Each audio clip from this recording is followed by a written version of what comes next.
Բարեողջույններս Բաքվից։ Նախ եւ առաջ կցանկանայի երախտիկս հայտնել նախագահ Կոշտային հրավերի համար հանդես գալու եկը 8-րդ գագաթնաժողովին։ Նախագահ Կոշտայի այցելության ընթացքում Ադրբեջան ավելի քիչ քան 8 ամիս առաջ, 2 ամիս առաջ ներողություն մենք քննարկեցինք մասնակցությունը գագաթնաժողովին եւ համաձայնեցինք, որ ես կմիանամ տեսաձայնային կապով։ Ես կցանկանայի նաեւ իրազեկել լսարանին, որ հանդիպմանս ժամանակ նախագահ Կոշտայի եւ նախագահ ֆոն դեր Լայենի հետ Տիրանայում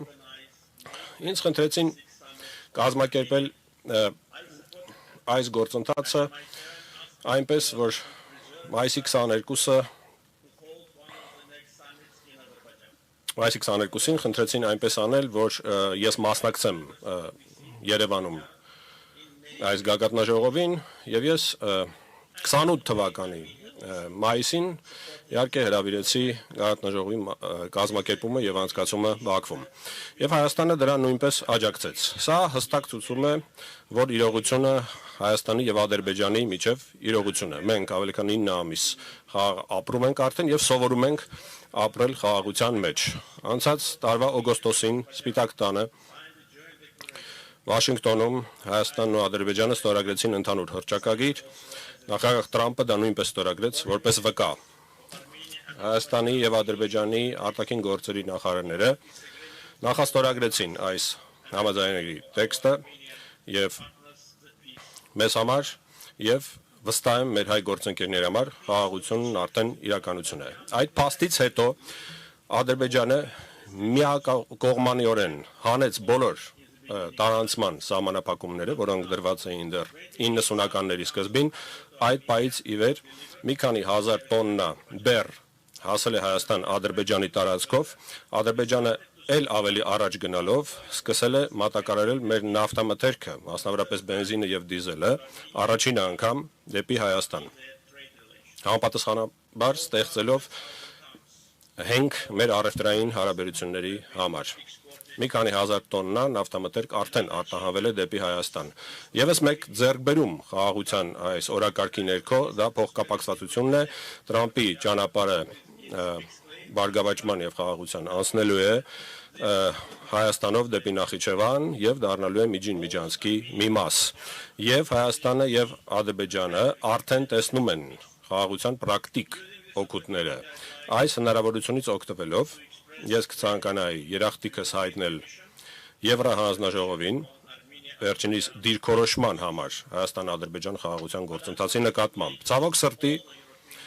ոչ բոլոր եվրոպական կառույցներն են ցուցադրել նույն մոտեցումը։ Նրանցից մեկը Եվրոպական խորհրդարանն է եւ մյուսը Եվրախորհրդի խորհրդարանական վեհաժողովը։ Ադրբեջանը Եվրախորհրդի անդամ է 2001 թվականի հունվարից, իդեպ որպես ադրբեջանական պատվիրակության ղեկավար այդ ժամանակ որպես խորհրդարանական ես հանդիսանում էի ՊԱՍԵ-ի ակտիվ անդամներից մեկը։ Մեր պատվիրակությունը երբեք որևէ սահմանափակումների տակ չի եղել Եվրախորհրդի կողմից մինչև 24 թվականի հունվար, սեպտեմբերին 23 թվականի Ադրբեջանը ավարտեց սեպարատիզմը Ղարաբաղում, մենք իրականացրեցինք ՄԱԿ-ի Անվտանգության խորհրդի 4 ռեզոլյուցիաներ, որոնք թղթի վրա են մնացել 30 տարի։ 4 ամիս դրանից հետո ՊԱՍԵ-ն պատժամիջոցներ կիրառեց մեր պատվիրակության նկատմամբ։ Ցավոք սրտի երկակի ստանդարտներն այսօր դարձել են աշխատավոճ ՊԱՍԵ-ի համար։ Ադրբեջանի տարածքային ամբողջականությունը նույն արժեքն ունի, ինչպես ցանկացած այլ երկրի տարածքային ամբողջականությունը եւ այս հարցում երկակի ստանդարտներն անընդունելի են։ Հիմա Եվրոպական խորհրդարանի մասին։ Այս հավաքը խաղաղության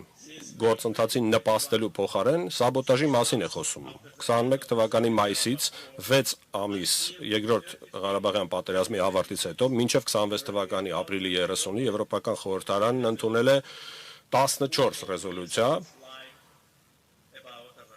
որոնք շատ վիրավորական կերպով ստում են Ադրբեջանի մասին։ 14 ռեզոլյուցիա պատկերացրեք 5 տարվա ընթացքում սևեռման նման մի բան է։ Վերջինը ընդամենը 4 օր առաջ կանխամտածված կերպով անմիջապես գագաթնաժողովից առաջ, այսինքն անդամ պետությունների հիմնարար խնդիրներին անդրադառնալու փոխարեն, ինչպես այլատիացությունը, իսլամոֆոբիան,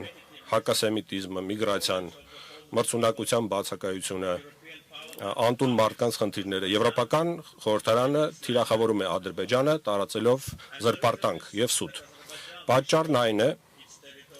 որ Ադրբեջանը պաշտպանել է իր տարածքային ամբողջականությունը, ինքնիշխանությունը, վերջ դրել սեպարատիզմին եւ պատերազմական հանցագործներին բերել արդարության։ Մայիսի 1-ին Ադրբեջանի խորհրդարանը պաշտոնապես որոշել է կասեցնել համագործակցությունը Եվրոպական խորհրդարանի հետ բոլոր ոլորտներում, կասեցնել մասնակցությունը ԵՄ Ադրբեջան խորհրդարանական փոխգործակցության կոմիտեի գործունեությունում եւ նախաձեռնել ընթացակարգ Euronest-ի խորհրդարանական վեհաժողովին անդամակցության մասնակցության դադարեցման։ Մենք խորհրդարանական գագաթնաժողովի ընթացքում մեր դիտանկյունները եւ մտահոգող հարցերը բացահայտ կերպով արտահայտել ենք, ես պարզապես որոշել էի գործընկերներիս իրազեկել այս ուղղությամբ տեղի ունեցողի մասին, որպեսզի ապատեղեկատվություն եւ մանիպուլյացիաներ չլինեն։ Ավարտելով, թույլ տվեք շնորհակալություն հայտնել եւ շնորհավորել վարչապետ Փաշինյանին Հայաստանում ԵԿՀ գագաթնաժողովի անցկացման կապակցությամբ եւ նշել, որ չնայած բոլոր այն մարդկանց ջանքերի, ովքեր փորձում են խաթարել այս գործընթացը, Ադրբեջանը միտված է խաղաղության օրակարգին եւ իմ հայ գործընկերոջ ելույթը շատ հստակ դա ընդգծեց։ Մաղթում եմ հաջողություն գագաթնաժողովին, շնորհակալություն։ Thank you.